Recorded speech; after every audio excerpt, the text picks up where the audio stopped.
let's go, let's go, let's go. Because you know what it's time for. It's your daily pro-social rogue intelligence briefing. That's right, beautiful people. Today is day number 223 of Office Hours. Office Hours is, of course, the Five Nation check-in. That's where we go live over on Scam School with over nearly 2 million subscribers. Monologue with nearly 1.7 million. X.com/wood, dozens of humans still lining the cubicles over at LinkedIn. And of course, the real ones, the hardcores, the elites, the Diamond Club. Those are the folks, you know what? I named my youngest child after the Diamond Club. No lie. If you're not familiar, I'll bring you up to speed on all that stuff. Look, today we have big headlines. The FCC is, what do you call it? Proposing tyranny. They're literally looking to outlaw burner phones. Now, I don't know if you know this. Burner phones were, I believe, the very first episode of Modern Rogue. So it's a subject near and dear to my heart. And I don't want them being taken away. Because it turns out all the rules of society are getting rewritten. Everything's getting shifted and pivoted. Over the next 5 years, no matter where you are in society, you can find yourself in a totally different strata. That's why we're here, keeping you one step ahead. And of course, the biggest problem that we have to deal with is the fact that bad guys now have robots. I'm not going to say they're going to control your mind, but they certainly are going to try to fool you. So what do?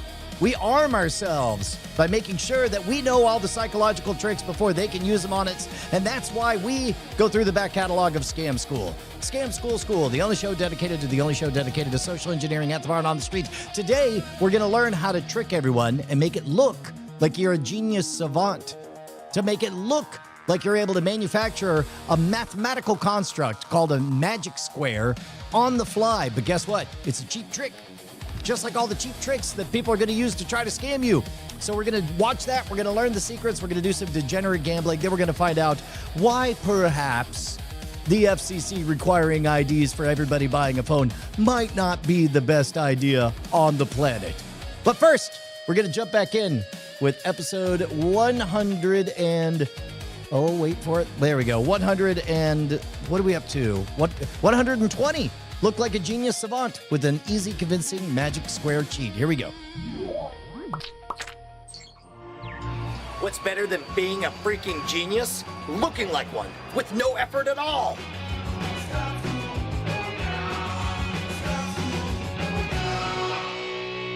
This episode of Scam School brought to you by the Coors Light Cold Activation Window and GoDaddy. Welcome to the only show that makes less sense than bungee jumping with the dingo. Scam School, the only show dedicated to social engineering at the bar and on the street. I'm your host, Brian Brushwood, and if you have ever wanted to look like a wizard of numbers, some kind of freaky Rain Man idiot savant, this is your episode, because we are about to make you a genius. That's not legally binding. You will not become any smarter as a result of this episode. Just listen. Oh my gosh, it is so great to meet you guys. I'm Brian. What's your name? Allison and Brian and Melissa. All right, so I met this guy when I worked the Magic Castle. His name's Rob Solomon, and he gave me some tips on pulling off some crazy, like, idiot savant Rain Man math skills, right? So here's what we're gonna do. We need to start by picking a number. So I'm gonna draw a very shabby grid. I'm gonna write the numbers from 1 to 16 on there. And to make sure we get a totally random number, we're all gonna take turns working on it. Actually, and I'll let you guys go first. Brian, here's what I want you to do. Any number from 1 to 16, I want you to circle that number. And then I want you to, we'll just draw a line through all the rest in that row and all the rest in that column. Okay? So you circled 11 to start. Now, Melissa, same deal for you. Circle anyone you want. All right, so we'll eliminate the rest of that row and the rest of that column. All right, so we got a few choices left. She goes with the 5, so you're going to eliminate the rest of that column, the rest of that row, and then the last one, of course, comes to me. I don't really have a choice, so it goes to 16. Here's what I want you to do, Brian. The 4 numbers that we all picked, I want you to add them up right here to come up with some secret number. Don't tell me what the secret number is yet. And while he's doing that, I need somebody who has a stopwatch function on their phone. Somebody who can time me to see if I actually got this down. Now, here's the game. I'm going to try to solve a very complicated math puzzle in a very short amount of time. I'm going to say ready, set, go, and when he says what the secret number is, I'm going to start doing my math mojo, and I want you to time it to see how long it takes till I get it done. Ready, set, go. What's the secret number? 34. All right, and go on this. 3, 4, 2, 5, 8, 7, 6, 9, 11, 12, 10, 13, 16, 14, 15, and done. Time. How many? How long? 24. 24. All right, not my personal best. Seconds. Not my personal best, but I think I got it here. All right, now I know at this point, if I were you guys, I'd be thinking, wow, 24 seconds, you wrote a bunch of freaking numbers down. But the reason it was so hard is because I tried to create what mathematicians call a magic square. Let me explain. What was the number we came up with? 34. So if we start at the top with just the rows, 16 plus 3 is 19, plus 2 is 21, plus 13 is 34. 5 plus 10 is 15, plus 11 is 26, plus 8 is 34. 9 plus 6 is 15, plus 7 is 22, plus 12 is 34. 4 plus 15 is 19, plus 14 is 33, plus 1 is 34. Now the columns. 16 plus 5 is 21, plus 9 is 30, plus 4 is 34. 3 plus 10 is 13, plus 6 is 19, plus 15 is 34. 2 plus 11 is 13, plus 7 is 20, plus 14 is 34. 13 plus 8 is 21, plus 12 is 33, plus 1 is 34. Now the diagonals. 4 plus 6 is 10, plus 11 is 21, plus 13 is 34. 16 plus 10 is 26, plus 7 is 33, plus 1 is 34. Here's where it gets retarded. If you look in the middle, 10 plus 11 is 21, plus 6 is 27, plus 7 is 34. If you take the four corners, 16 plus 13 is 29, plus 4 is 33, plus 1 is 34, and all four of these corners right here, all of them adds up to 34 in how long was it? 24 seconds? That alone, I think, deserves a free beer for me, right? Well, I don't know about you guys, but I could see nothing that aged interestingly in that entire segment. Everything seemed perfectly current. Everything from the stopwatch on that chocolate bar phone to the hard R from the Black Eyed Peas beloved classic, Let's Get It Started. All of this was definitely not flash frozen in the summer of 2010. Back when a time, a simpler linguistic time. Here, Penny, what did you think of all that? Make sure to connect That with looks Coors like Light a on very, Facebook. that Find Coors Light does in the look cold like, activation window in your area. impressive Or find math out about at a Coors Light glance. I'm events excited to see happening how this it's not at all. Okay, here we go. Thing magicians love. It is taking credit for talents they don't actually have, and that's why this effect is tailor-made for magicians. The first time I saw this, I was like, this guy is a freaking wizard. He's got genuine mathematical talents and abilities that I will never achieve. And then I found out that it's possible to exactly mimic this effect and have it be a giant fat lie. And then that's when I knew we had the ultimate scam school effect right here. Here's all you have to do. The first part is we gotta pick a number. And so you set up a regular square with the numbers 1 through 16. Now the amazing part is you really do have a completely free choice of what numbers to circle. But as long as you pick one and eliminate the rest in the row and the column and keep going through the whole board, whatever numbers you get, it doesn't matter which ones, they will always add up to equal 34. That's right. That's just a mathematical fact, basically. So in this case, we got 13 plus 10 is 23, plus 3 is 26, plus 8 is 34. But it gives the appearance, especially when you have a group of people, that you're freely coming up with a general number the entire time. So it's important as you walk through it that you not know what the number is, right? So you're like, oh, I don't want to know the number, right? Then the second part is making the magic square. Now, there's entire books written about magic squares. They're really interesting artifacts that have, no matter which way, whether it's diagonal, the rows, the columns, the corners, they all add up to a specific number. And there are some mathematical wizards out there who on the fly can generate magic squares using all different types of numbers. We're not those guys. We're the idiots at the bar cheating, right? So because we're gonna cheat, the first part is you go through that little rigmarole to end up with the number 34. You've got to act like you have no idea what the number is. And to be honest, this little timer thing, that's sort of a red herring. That's like me, I'm going for my personal best. It hints at the fact that I'm about to do some hard math. It hints that time is a factor, and it acts like I'm trying to beat a personal record, like this is something mathematical that I'm really trying to practice. And by the way, here's a quick hint. The moment they say the number, if the number's not 34, the trick's already screwed. You don't need to go through the whole like writing the numbers thing. Exactly. So if it's not 34, don't even try. So I know it seems like it's going to be hard to memorize an entire magic square in order to fill them all in. But Rob Solomon, he calls himself MIT Rob, came up with this super easy way to generate a magic square that ends up with 34. All you're going to do is write 4 sets of numbers in order in a U shape. 2 backwards, 2 forwards. That sounds weird. Now watch. All you need to do is do 1, 2, 3, 4. First U shape. Second one is 5, 6, 7, 8. Second U shape. 9, 10, 11, 12. And then the last one is the other backwards one.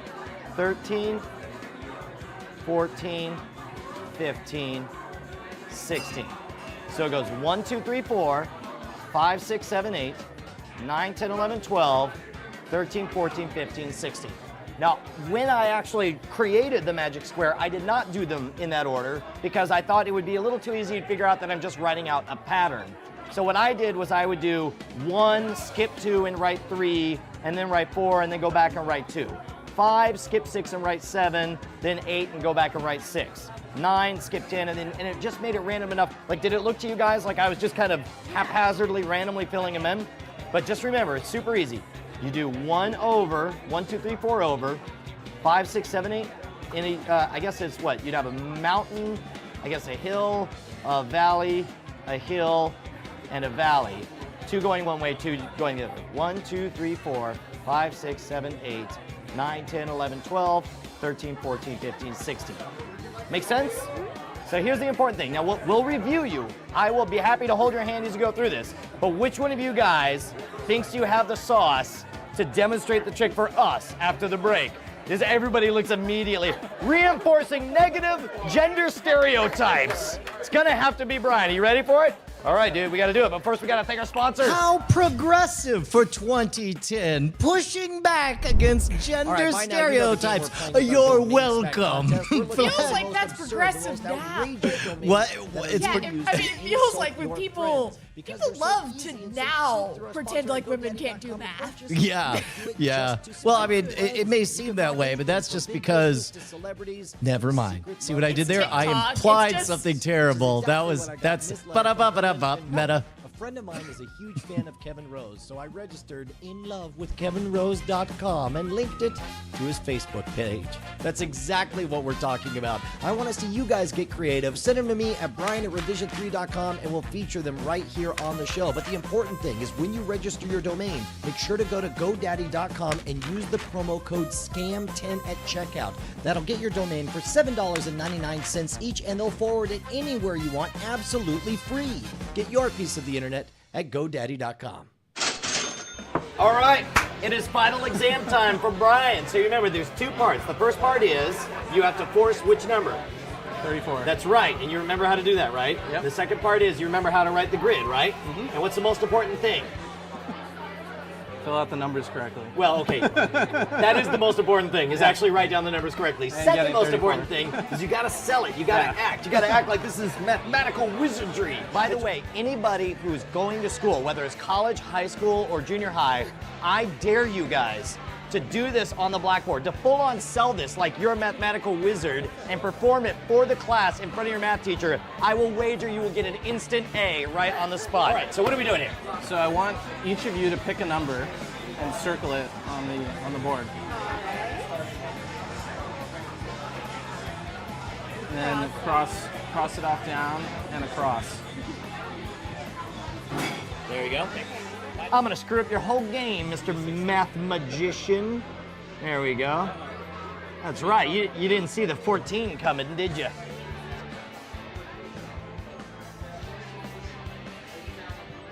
All right, and you're stuck with the 3, or 8, whatever that, I can't even read your handwriting, so All that's right, an 8. there we go. All right, you want me to add those together for Yeah, you? totally. All right. I got the number, it's a secret number though, I'm not gonna tell you. What are we doing next? I'm going to be showing you this cool little trick. I bet we need a stopwatch, right? You got it? I'm ready. Yeah. All right, you ready? Yep. The number is 34. Okay, go.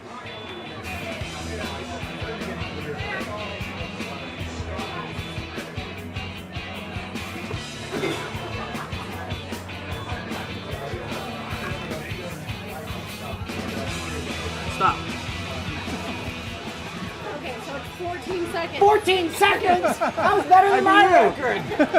Well, so what's so fancy about your magic square, Brian? When you look at all these, 16, 3, 2, and 13, that's 34. Well, that's just one row. All these rows add up to 34. What? Yeah, look at them. All the rows add up to Yeah. 34? Yeah, but that's just the rows. I bet the columns don't add up. Columns do too, look at it. What? Yeah, 34, What? 34. I'm gonna call you a math wizard, my friend. Boy, I sure would hate it if you turned out to be a big fat liar.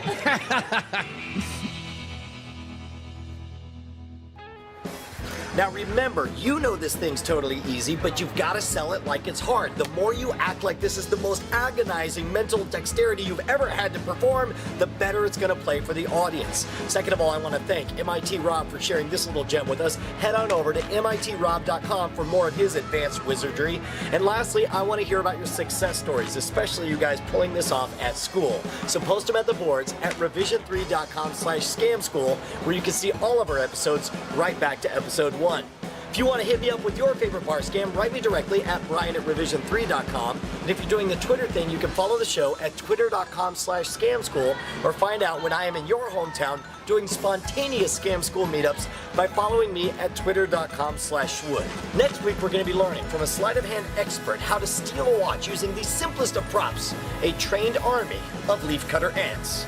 Which means I just got to find an ant mound around here somewhere. There's dirt here. It's freaking. You got no dirt in San Francisco? What's going on? Oh, yeah. All right, Penelope, here's the game we like to play.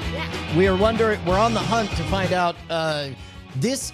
So at first, we had just the back catalog of old episodes, and they, at some point, they all showed up at once on the YouTube channel. And a couple of them were outliers that got discovered way later after the fact and got like 1 million+ views. But by and large, a bunch of them were only like 4,500 views per episode. So now we're in the summer of 2010. And at this point, as the episodes are coming out, they're coming out on YouTube. So we place our bets about whether or not, or how many views we think they got. So we go to guessattack.com and we place our bets. How many views do you think that particular episode got in the 15 years since it posted? I don't know. That one seems like a little bit of a like.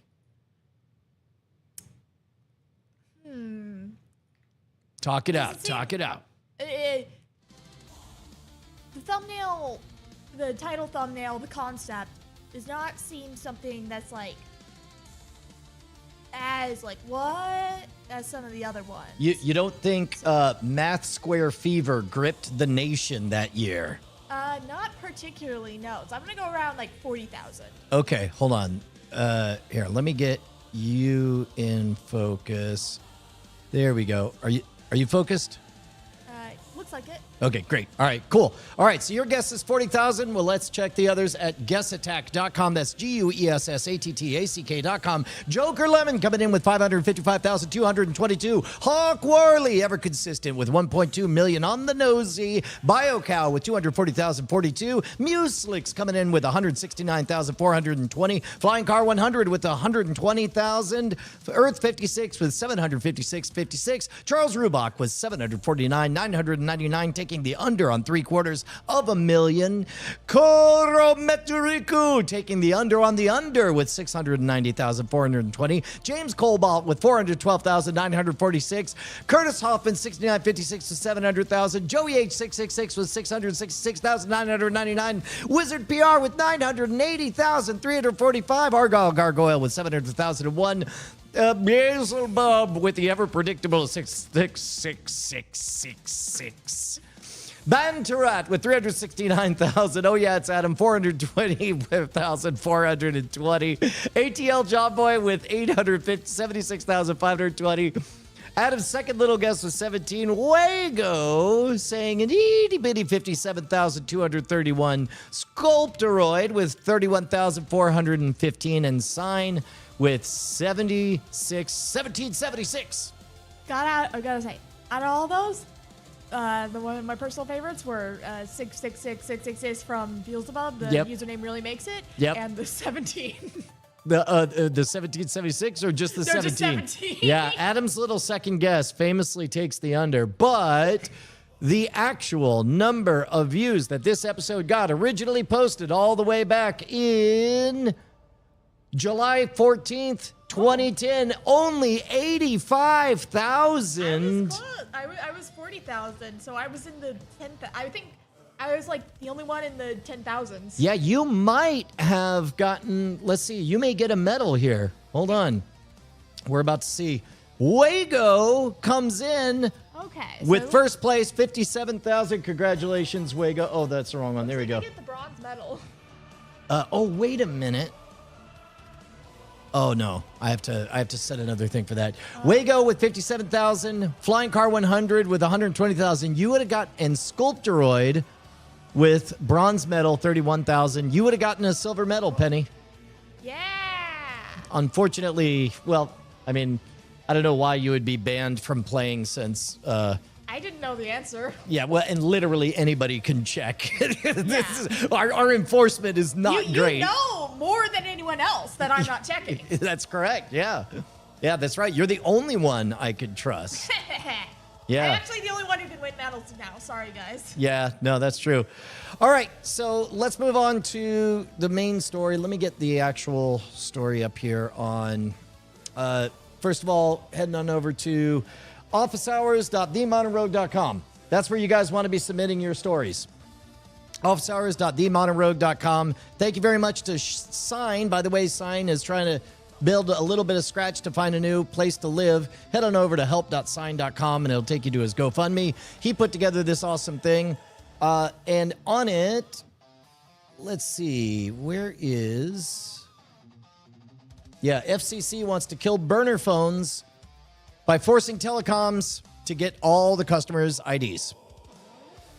Penny, before we read this story, do you have any guesses on what my take will be?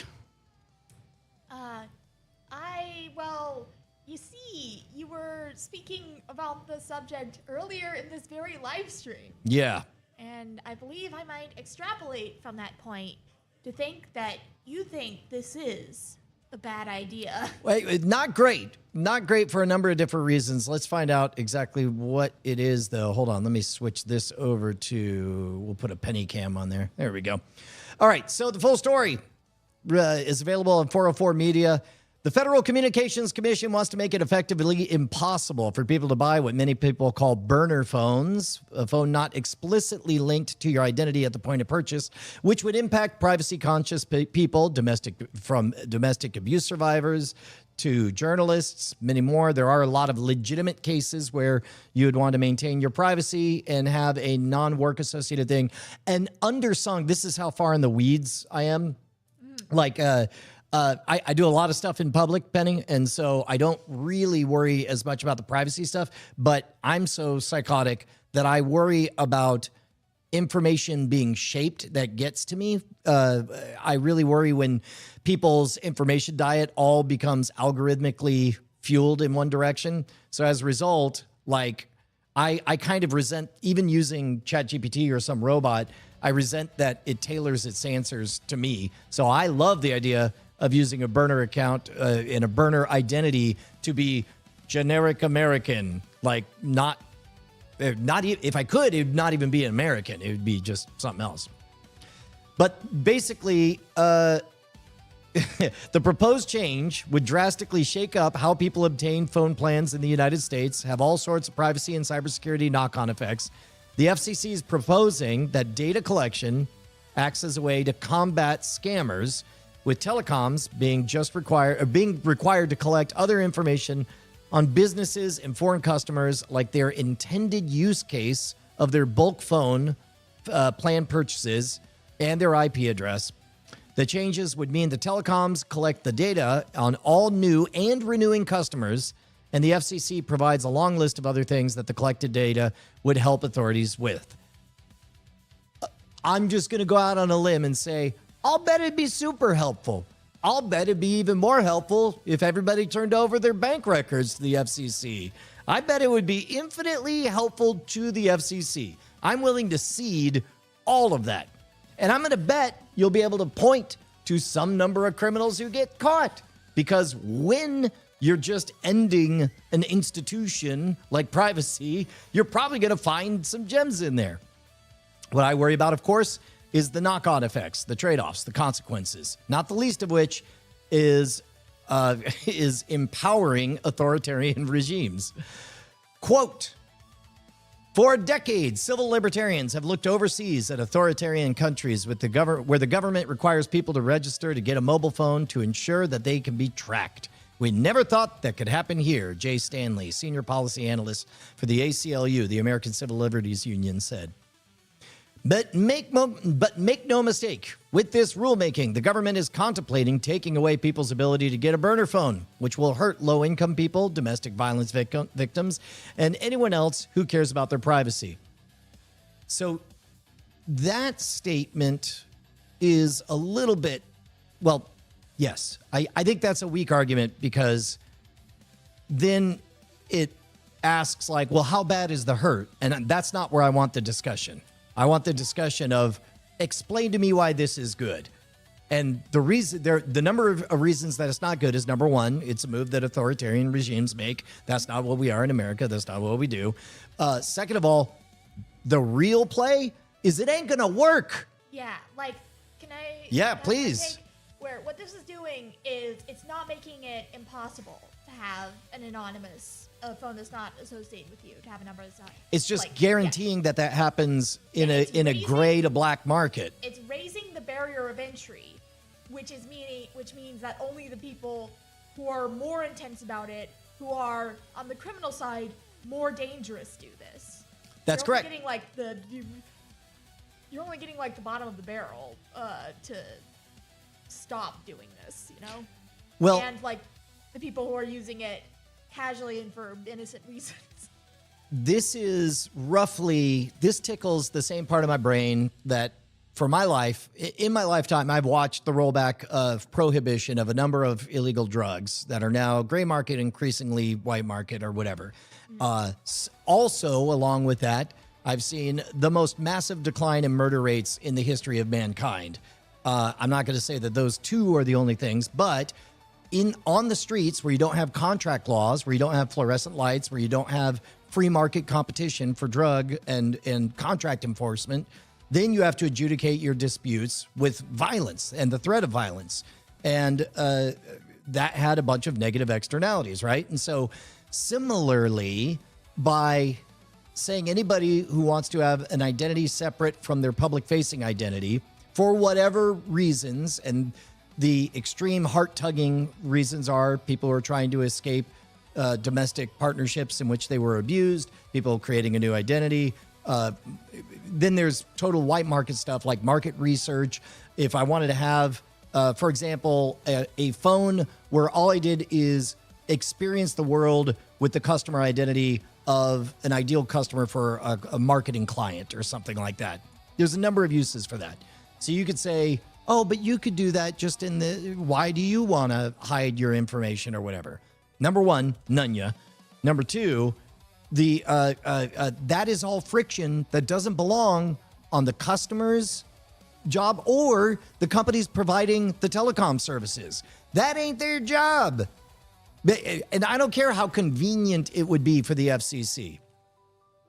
One section stresses that the newly collected data would, quote, help law enforcement to easily identify callers that use the network to perpetuate crimes by ensuring that voice providers have accurate and complete customer information.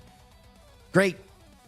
I'm certain all the criminals will line up and make sure to comply. Yeah, they're all gonna be. It's definitely gonna be It's definitely not going to be that step one for any criminal is finding the way to get around this before they can begin being criminals.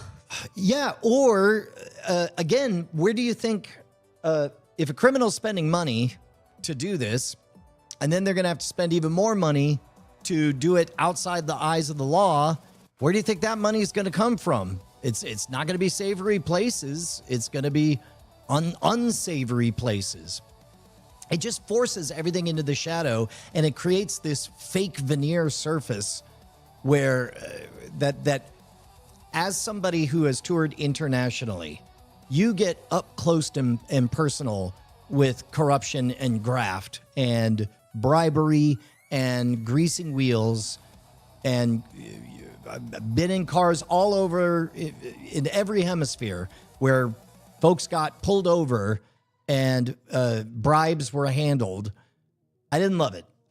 And I don't love America making noises about moving into a situation where more of that can happen, which is, to the best of my ability, to understand exactly what this is going to empower. Criminals continues to leverage the anonymity provided by phone calls and texts to defraud Americans and exploit communications networks to further other crimes, one section reads. Yes. Now, here's the thing. The fix for this exists in technology and innovation in the private sector. In the late 90s, email was on the cusp of being completely useless because of so many bad actors. The government, late to the party, passes a Can Spam Act that did exactly nothing. The real innovation came when Gmail came along and revolutionized the email filtering schemes. Reputation score suddenly mattered. Spam just stopped happening. And that was a market innovation that came from profit incentives of a problem being out there in the daylight that needed to be fixed. So if the problem is, and yes, you better believe, nobody believes more that we're about to have a big, big problem with scammers and phone calls and SMS and vishing and phishing and deepfakes. All of that is about to be a bad, bad problem. But the worst possible outcome would be for government to force everyone to keep names and not really be checking on anything, to pretend like that solves the problems, which will weaken defenses, which will reduce incentives for a technological revolution on it. And it, unfortunately, it makes humans shut eyes. It takes American citizens and makes them go back to sleep, assuming that they don't have a problem. So it increases their trust in calls instead of what they should have right now, which is healthy skepticism. At the moment, now those are the storm clouds. Here's the ray of sunshine. I don't think this is going to happen. I think that this is throat-clearing noise scored for points, and I would hope that everybody would just cross their arms and say, no, thank you. At the moment, the FCC is seeking comments about its proposed changes. Let us give them comments. With interested or concerned parties, think telecom companies, law enforcement, or privacy advocates able to weigh in.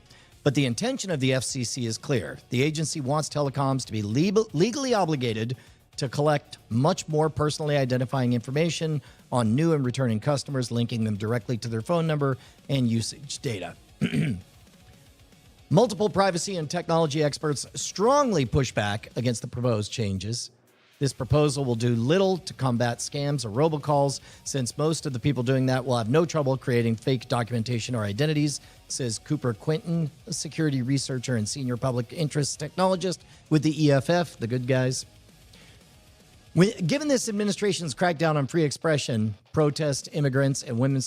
see, this is also, I think, a weak rhetorical stuff. It basically says, beneath the surface, gross, Trump bad, which I think is a weak argument because there'll be a new boss in 4 years. And if Trump bad is your argument today, then is, Gavin Newsom good going to be your argument for 4 years from now?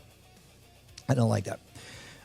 Eric Knoll, director of the Privacy and Data Project for the Center of Democracy and Technology, told 404 Media in an email statement, quote, to address the scourge of illegal robocalls, the FCC has unfortunately proposed to force every wireless subscriber in the nation to sacrifice their privacy and give up significant personal details before receiving or renewing a wireless line. While some carriers already collect such details, there are specific circumstances that a person may need privacy. Yep. The FCC might let a few bad apples spoil the whole bunch. Yep. Basically, the rest of the article is a whole bunch of unenthusiastic responses to this proposal. And the FCC did not respond to the 404 Media's request for comment. The proposal is open to comments until June 25th. So congrats to 44 Media for chatting about that. What do you think, Penny? If you're placing a bet, do you think this goes through? I think probably not. Yeah.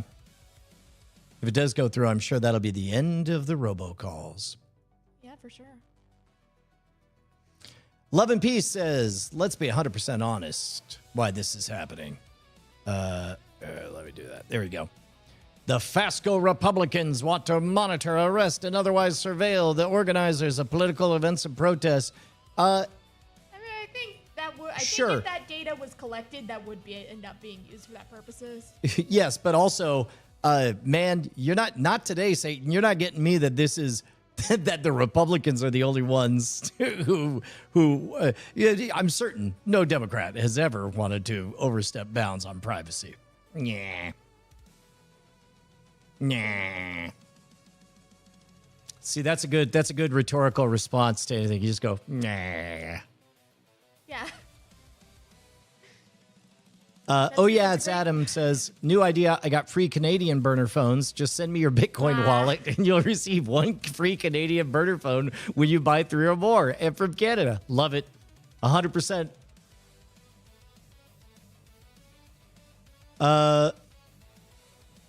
Yeah.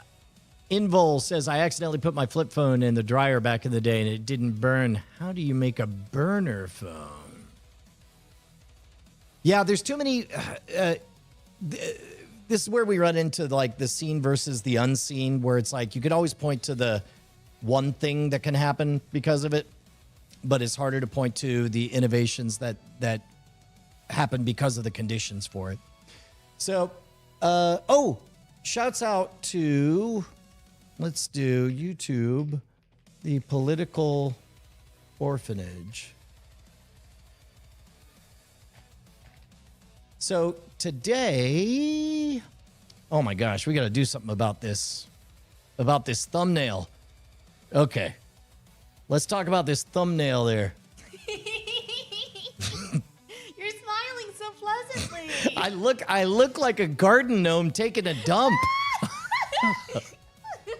What are you doing to me, Andrew Heaton?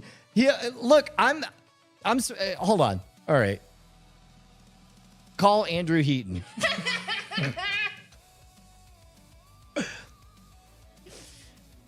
Let's see. I don't know. Maybe we just need to give you a hat, like a pot of gold.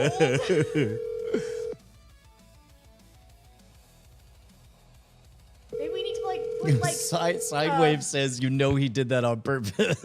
Maybe you need to put. Hello, you've reached Andrew Heaton. Clearly, I haven't picked up, so man. leave a message with relevant details, numbers, contacts, all that kind of thing, and hopefully I'll get back to you and will knock whatever it is you've got out of the park. Okay, goodbye. All right, Heaton. Look, I'm live on the air. You could call in, but I got beef because I really want to co-present on YouTube as a collaborator on this, but we got to talk about your thumbnail image that you have selected that I look like I'm mid taking a dump. Anyway, love you. Call me. Bye. All right. But this is pretty good. This is all about, well, you listened to the Epcot one, Penny, right? I did, yeah. So this is, he's doing a whole week on company towns and about now, here is Walt Disney. About whether or not they're good or bad. And we unpack the various types of company towns. We talk about how Epcot was supposed to be a literal company town, and now it's simply a theme park centered around the idea of the company town that can handle enriched uranium. Is it even centered around that anymore?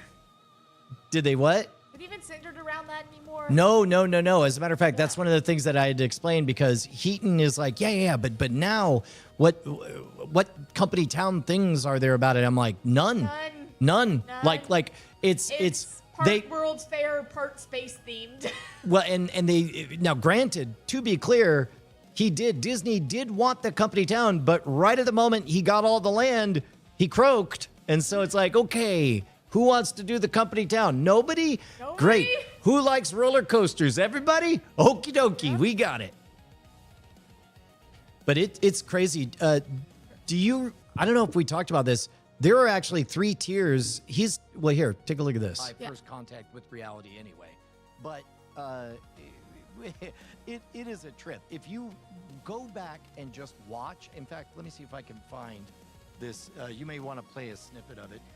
Let's look at another view of Epcot's transportation hub and see how traffic flows through the heart of the city on 3 separate levels. So, Penny, have you read any stories where you've heard of this? There's a place, and the good, pretty people are on the surface. Yes. Where they don't have to sully themselves by being near automobiles. And then there's offices where people move around to do work. And then there's the unspoken underground where The At the laborers bottom of the go. stack is the truck route, reserved for supply vehicles. Trucks will have easy access to all loading docks and service elevators for the delivery of commercial goods. The middle level is the automobile throughway, exclusively for cars. Adjacent to the roadway are parking areas for the convenience of hotel guests. For the motorist just driving through, no stoplight will ever slow the constant flow of traffic through the center of Epcot. maybe so basically, it's great. Yeah, the Morlocks, the Chuds, the Gammas down in the below where they run their stuff. This is really good. I want to do the co-host thing on YouTube, but I don't know how that's set up. But first, we got to change that thumbnail. Good God. Also, it makes it look like I'm the Emperor of Epcot. Look at that. It says, the Emperor of Epcot. Brian Brushwood takes a dump. Blark. Congratulations on your promotion. I have a suggestion. I think we spent all that time making the thumbnail for today's team, but I have a suggestion for a new one. I think this is really what you were doing just then. Really, really having really photogenic. Forgot to turn on the whiteboard. Oh my God. There we go. Oh, there's a. Oh, you know what? I missed the opportunity on that trick with the magic square is to do the whole thing and then straight face say, mathematicians call this Rule 34. Oh Look it up. Oh, did you know when Mom was writing her short story, I had to explain. She had that thing with the rules.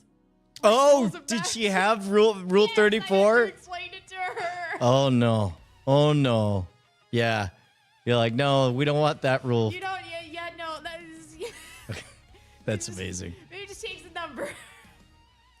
All right, let's see if we got time for another story. By the way, it's going to be a minute before we have another office hours. Tomorrow, I'm heading up to Buffalo. Here, I'm going to do CSIconvention.org.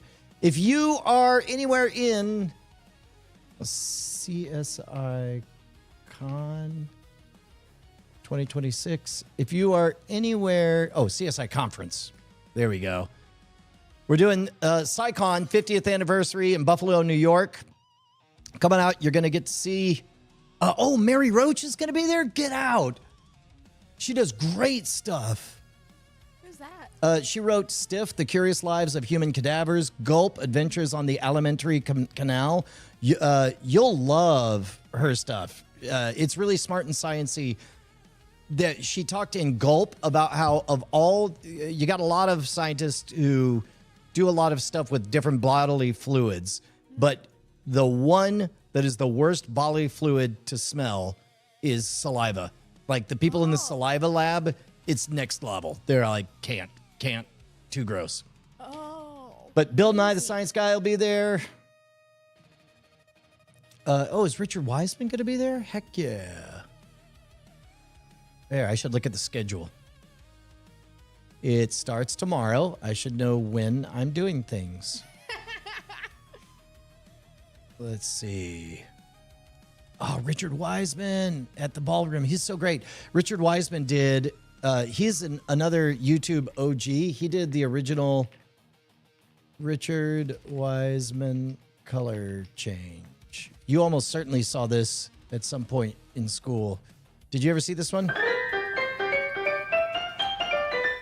Hi, I'm Richard, this is Sarah, and we're going to perform the amazing colour-changing card trick with this blue-backed deck of cards.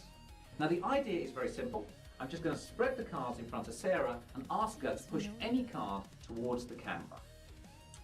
Right, okay, let's see. I'm going to go for this card here. Okay.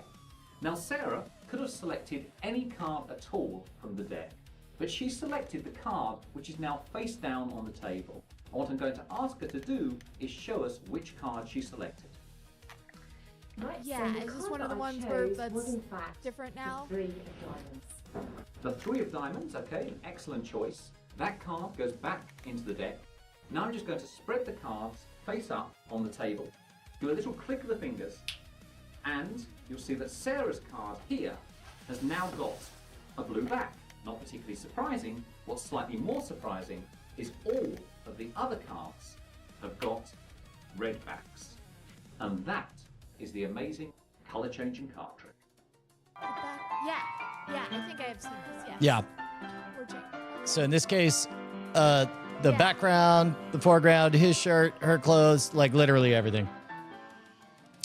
There's a, well, I don't want to burn it just yet. I'll show it another time. There's a new color changing, or color change blindness. Oh, I got the gorilla. They do have the gorilla back there. Isn't that great? Yeah.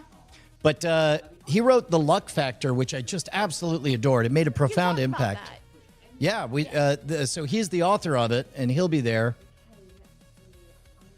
But at this point, you're familiar. Nobody cares. Funny that you're showing for this con now, when it's tomorrow.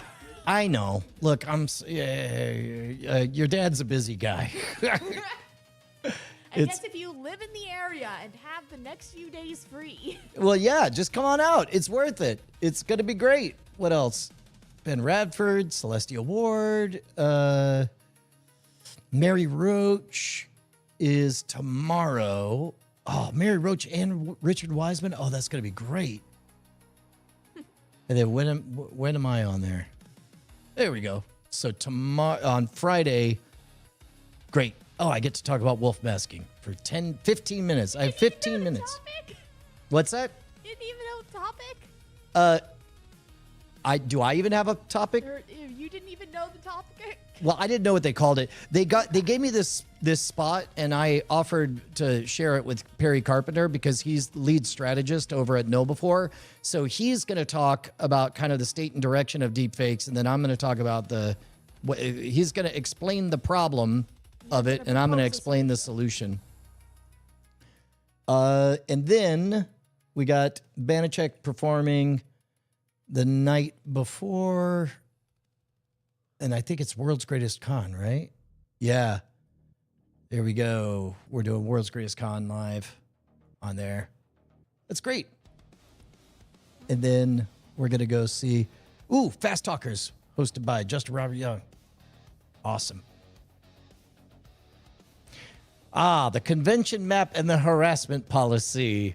So which form of harassment do we do? That's probably a cheap joke that everybody makes. Wow, that's a lot. Anyway, that's one of those things where it's like you see harassment policy and then you're like, why do they need... Oh, there's a reason they have a harassment policy. Okay. Yeah. Whoops. Humans, what can you do? Give us your IDs for your burner phones. That's what. Maybe this is a solution to all societal ills. Maybe poverty will be cured, and we all give our IDs. That's true. Let's see. We'll do one thing here. I don't know who this is from. It says Apple's Craig Federighi being Craig Federighi. I don't know what that is. Let's see. Hand it off to Craig to get us started.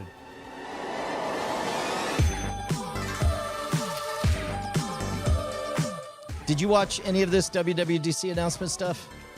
Apparently Siri's going to be less stupid soon. I did not. I watched a lot of game announcements this week. Let's talk about our next set of releases Persona 6 is and real. macOS. Kingdom Hearts 4 trailer. Speaking of macOS, For those of you that are WWDC regulars, you of course know that this is the moment where I relay the latest exploits of Apple's crack marketing team, and their, shall we say, unconventional methods for naming macOS releases. In this case, I'm afraid the story is incomplete. Last I saw them, they just spilled out of their recently installed Apple Park experiential ideation yurt and piled into their microbus. I tried to catch them, but they just handed me this note out the window before motoring northward. So here's all I've got. Dude, our chakra alignment has set our compass toward the summer of love, but like further. Our corporeal forms know no earthly tether. We shall float on a span of gold over infinite seas, flying so high. Marketing is such a great job. Okay, well, I'm afraid they haven't returned, and I'm lacking. All right. I think this sounded really cute in the boardroom. Amplifiers to crack this code. So I guess the great era of macOS names must come. It's Golden Gate, man.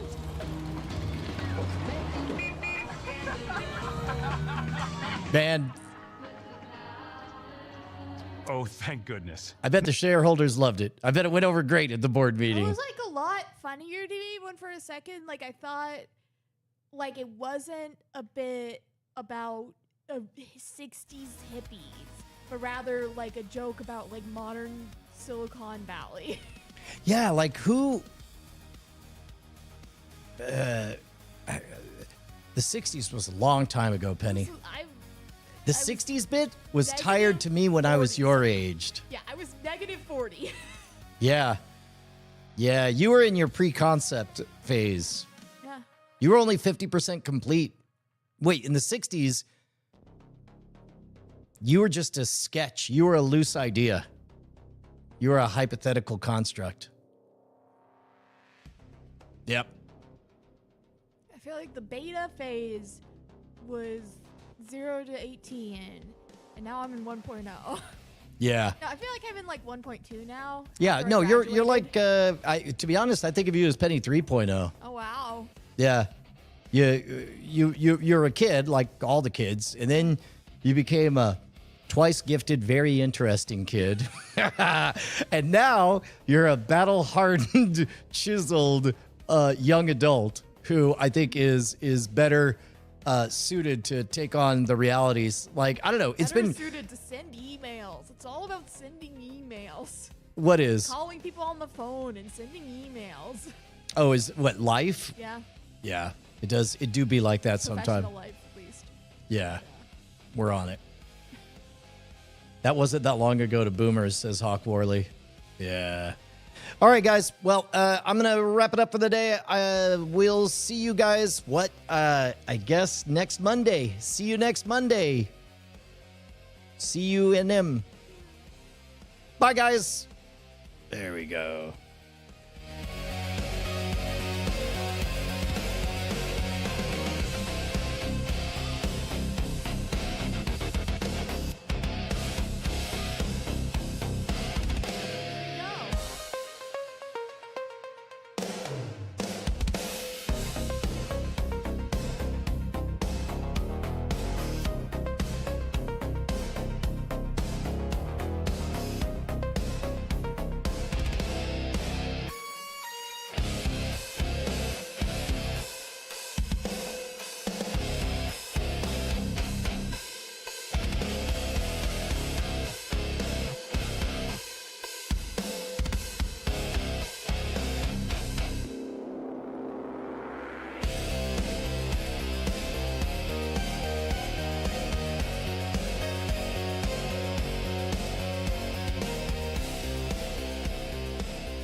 Diamond Club.